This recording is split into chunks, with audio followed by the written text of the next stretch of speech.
ఎంపీపీలు డిప్యూటీలు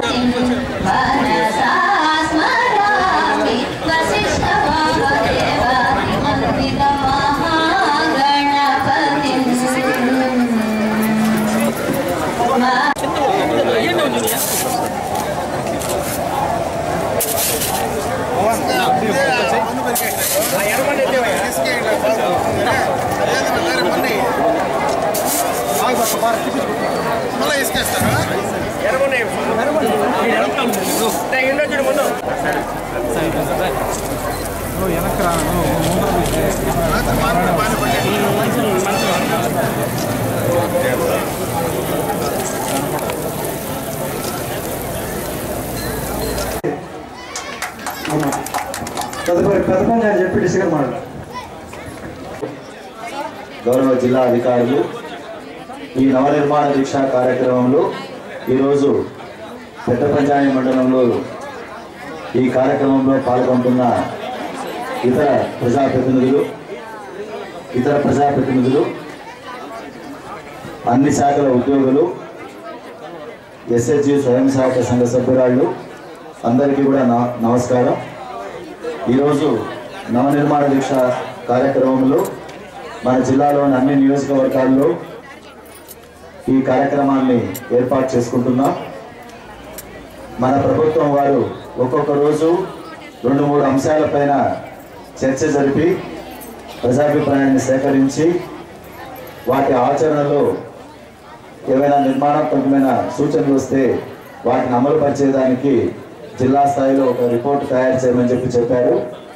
అందులో భాగంగా ఈరోజు ఇక్కడ పరిపాలనలో పారదర్శకత, జవాబుదారీతనము, కుటుంబ వికాసము, సమాజ వికాసము అనే అంశాలపైన మనకు లక్ష్యాన్ని ఈరోజు నిర్దేశించినారు. మొట్టమొదటి అంశము పరిపాలనలో పారదర్శకత, అకౌంటబిలిటీ. అంటే వారికి సంబంధించిన మండల స్థాయిలో పరిష్కారం కానీ డివిజనల్ స్థాయిలో పరిష్కారం కానీ సమస్యలు నిజాయితీగా ఉన్న సమస్యలు, అంటే ఒక తన సాగులో లేని భూమికి పట్టా ఇవ్వమని తహసీల్దార్ ఇవ్వలేదని కంప్లైంట్ చేయడం కాదు. సక్రమంగా ఉంటే అటువంటి సమస్యలు పరిష్కరించడానికి ఆంధ్రప్రదేశ్ ప్రభుత్వం ప్రజలే ముందు అన్న ఒక కార్యక్రమాన్ని చేపట్టి కాల్ సెంటర్ ప్రారంభించినారు. కాబట్టి ఈ విషయాన్ని ప్రజలందరూ గుర్తుంచుకోవాలి. ముఖ్యంగా ప్రభుత్వ అధికారులు కూడా మనం చేసే పనితీరు పైన ప్రజలు, ఎలక్ట్రానిక్ సాధనాలు, సోషల్ మీడియా అందరూ కూడా మనల్ని గమనిస్తున్నారు. కాబట్టి మన విధి నిర్వహణలో ఎటువంటి లోటుపాట్లు లేకుండా మనం ప్రజలకు జవాబుదారీగా మనం చేసే పనులు పారదర్శకంగా ఉండేదానికి మనమందరూ కూడా కృషి చేయాలని చెప్పేసి అధికారులందరినీ కూడా కోరుతున్నాను. ఏదైనా కంప్లైంట్ రిజిస్టర్ అయిందంటే మళ్ళీ అది క్లోజ్ చేసేది చాలా కష్టం. కాబట్టి కంప్లైంట్స్ రిజిస్టర్ కాకుండా, అంటే ఎవరైనా తప్పు ఆరోపణలు చేస్తే దానికేం ఇబ్బంది పడాల్సిన అవసరం లేదు. కరెక్ట్గా ఉంటే మాత్రం వాటిపైన చర్య తీసుకోవడానికి ఎక్కువ అవకాశాలు ఉంది. కాబట్టి ఉద్యోగ సోదరులందరూ కూడా ఈ విషయాన్ని మీరు గమనించాల్సి చెప్పి కోరుతున్నాను.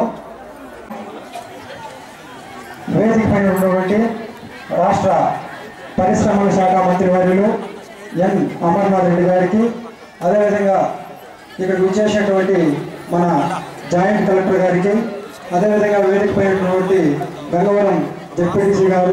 ఈ నవనిర్మాణ దీక్ష యొక్క ముఖ్య ఉద్దేశం అసహజకంగా హేతుభద్రత లేకుండా ప్రజలకు తీసుకోవాల్సిన నిర్ణయాన్ని, తీర్చిదిద్దుకోవాల్సిన భవిష్యత్తును ఒకసారి గుర్తు చేస్తూ ప్రజలు కదిలి వచ్చేలా కసితో ఈ ప్రభుత్వం నవనిర్మాణ దీక్ష చేపట్టడం జరిగింది.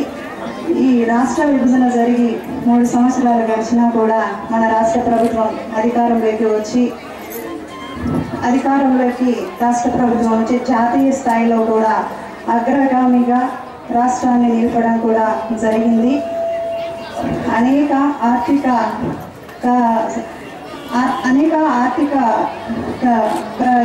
సమస్యలు ఉన్నా కూడా మన ముఖ్యమంత్రి గారు అనేక సంక్షేమ కార్యక్రమాలు చేపట్టడం జరిగింది. ఏ రాష్ట్ర ప్రభుత్వం కూడా చేయని విధంగా రైతులకు 24,000 కోట్ల రూపాయలు రుణమాఫీ చేయడం కూడా జరిగింది. పేద ప్రజలకు పరిమితి లేకుండా ప్రతి కుటుంబానికి కూడా 5 కిలోల చొప్పున రేషన్ సరఫరా చేయడం కూడా జరిగింది. ప్రతి పేద నిరుపేదలకు కూడా రేషన్ కార్డులు కూడా ఇవ్వడం జరిగింది. ఈ చంద్రన్న బీమా ద్వారా కూడా ప్రతి పౌరుడికి 5 లక్షల రూపాయలు, ప్రమాద బీమాకు 15 రూపాయల కింద ఇవ్వడం కూడా జరిగింది. ఇదే కాకుండా మన రేషన్ షాపుల్లో కూడా అనేక అక్రమాలకు అడ్డకట్ట వేస్తూ మన రాష్ట్ర ప్రభుత్వం ఓఈ పాస్ ద్వారా అనేక లబ్ధిదారునికి మేలు చేయడం కూడా జరుగుతుంది. ఇలాంటి ఎన్నో సంక్షేమ కార్యక్రమాలు రైతులకు ఈ మధ్య వేసవి కాలంలో కూడా పంటలు పండక వర్షాలు లేక రైతులకు రేషన్ ధాన్యం కూడా ప్రభుత్వం అందించింది. ఇలాంటి ఎన్నో సంక్షేమ కార్యక్రమాలు మన ప్రభుత్వం ప్రజలకు అందుబాటులో అందిస్తుంది. కాబట్టి మనం అందరం కూడా ఈ నవనిర్మాణ దీక్షలో పాల్గొని విజయవంతం చేయవలసిందిగా కోరుకుంటున్నాను. ఈరోజు నవనిర్మాణ దీక్షలో భాగంగా ఇది 6వ రోజు. ఈరోజు కార్యక్రమం కుటుంబ వికాసం, సమాజ వికాసం, మరి దానికి సంబంధించినటువంటి సంక్షేమ కార్యక్రమాలు, ప్రభుత్వం చేసేటువంటి సంక్షేమ కార్యక్రమాలు అన్నింటిలో కూడా ఇక్కడ చర్చలు తీసుకోవడం, ఆ చర్చలో ప్రజల నుంచి వచ్చినటువంటి సూచనలు, సలహాలను ఇక్కడ మొత్తం కూడా క్రోడీకరించి వాటినన్నింటినీ కూడా డిజిటలైజ్ చేసి రేపు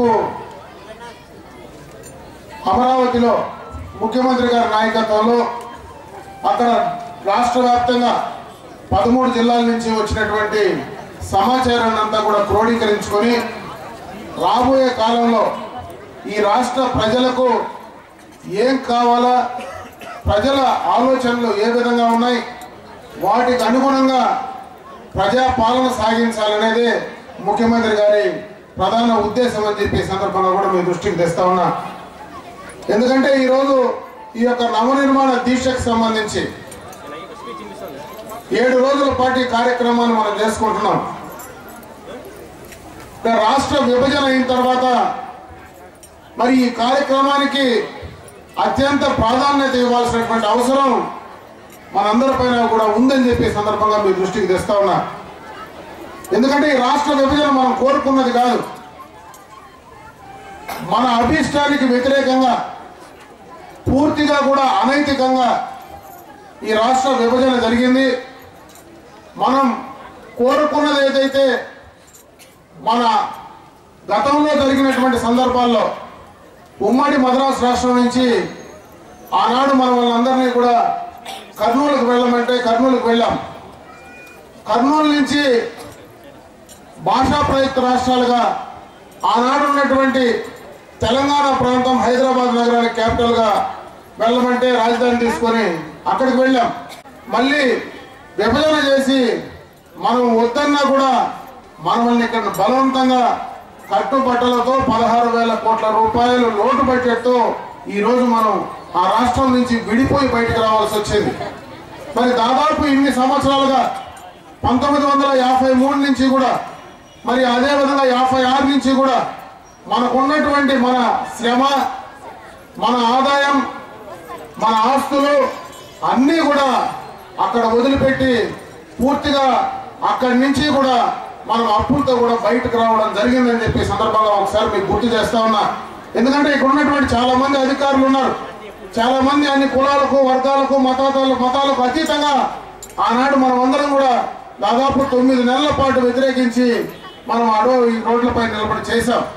ఆ రోజు వద్దన్నాం, అయినా కూడా అనైతికంగా మరి అది విభజించేది కూడా జూన్ 2వ తేదీన ఏదైతే ఇటలీలో రిపబ్లిక్ డే ఉంటుందో అదే రోజున విభజించడం అనేది నిజంగా కూడా చాలా బాధాకరం, చాలా అన్యాయం అనేటువంటి విషయాన్ని ఒకసారి గుర్తుకు చేసుకుంటూ ఈరోజు ఈ కార్యక్రమం ద్వారా ఇదేదో మనం పండుగ చేసేటువంటి కార్యక్రమం కాదు, రాష్ట్ర విభజన జరిగింది మన సంతోషానికి కల్పించేటువంటి కార్యక్రమం కాదు. ఆ విభజన జరిగిన రోజు నుంచి మనకు జరిగినటువంటి నష్టాలను, ఆ కష్టాలను ఒక్కసారి మనం ఈ సందర్భంగా అందరం కూడా ఆలోచించుకొని అదేవిధంగా రాబోయే కాలంలో ధైర్యంగా మన భావితరాల కోసం, మనందరి అభివృద్ధి కోసం మనం కలిసికట్టుగా ఏ విధంగా ముందుకు వెళ్ళాలా అనేటువంటి ఆలోచనలు చేయాలనేదే ముఖ్యమంత్రి గారి ఆలోచన. దాంట్లో భాగంగానే రాష్ట్ర వ్యాప్తంగా కూడా మనం ఈ కార్యక్రమాలు చేస్తా ఉన్నాం. ఎందుకంటే ఈ రాష్ట్రాన్ని కాలుష్య రహిత రాష్ట్రంగా చేర్చాలని గ్రీన్ ఎనర్జీని ఈ రోజు తీసుకొచ్చి దాని ద్వారా అటు కాలుష్యాన్ని కూడా కంట్రోల్ చేసేటువంటి అవకాశం ఈ రోజు ఈ ప్రభుత్వం తీసుకుంటా ఉంది.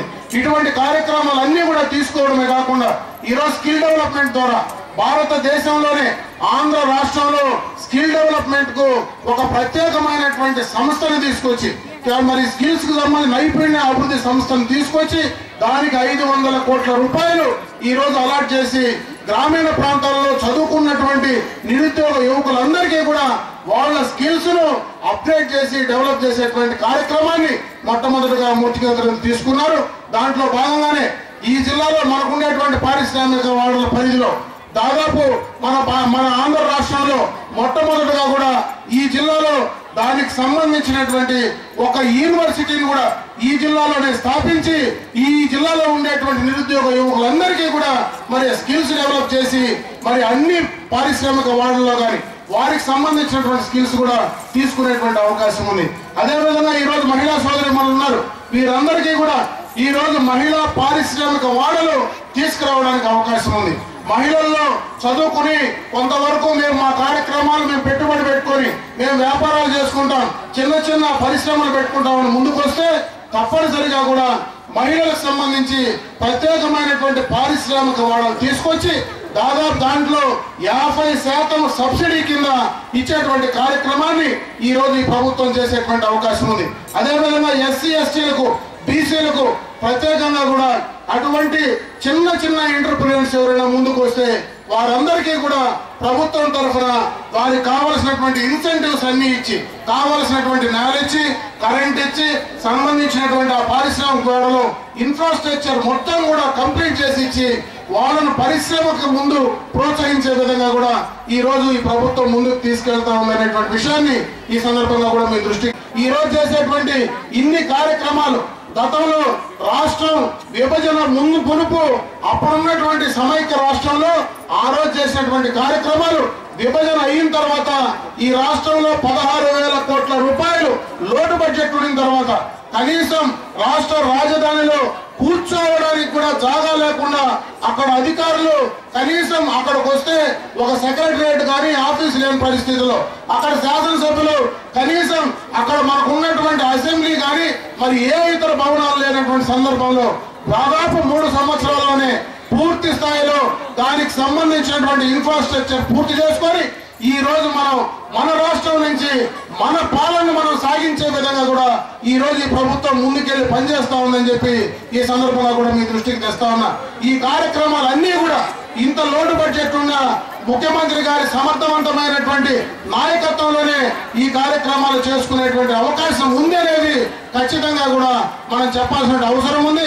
ఆ విధమైనటువంటి నమ్మకం ఉంది కాబట్టి ఈ రోజు అటు పెట్టుబడిదారులంతా కూడా రాష్ట్రానికి రావడం ఈ కార్యక్రమాలన్నీ కూడా మనకు చేసుకునేటువంటి అవకాశం కలుగుతా ఉందని చెప్పి ఈ సందర్భంగా కూడా మీ దృష్టికి తెస్తా ఉన్నా.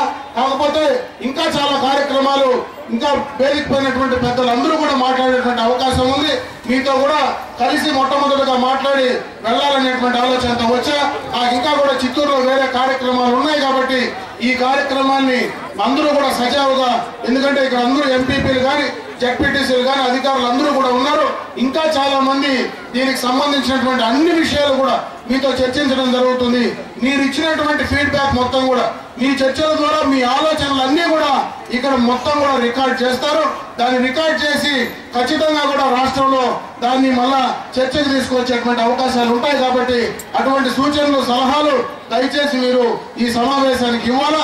ఈ రాష్ట్ర అభివృద్ధికి మన వంతు సాయం ఏం చేయాలనే దానిపైన ఖచ్చితంగా మీరందరూ భాగస్వాములు కావాలని చెప్పి మరొకసారి మేము అందరికీ కూడా తెలియజేసుకుంటూ నాకు ఈ అవకాశం కల్పించినటువంటి పెద్దపంజాని మండల ప్రజానీకానికి మనస్ఫూర్తిగా కూడా హృదయపూర్వక ధన్యవాదాలు తెలియజేసుకుంటూ ఈ పెద్దపంజాని మండలంలోని ఎస్ఐసి పౌర మంత్రివర్యులు చెక్కు 2,01,37,000 వెలుగు పథకం ద్వారా స్త్రీ నిధి ద్వారా మహిళలు పొందుతున్న లబ్ధి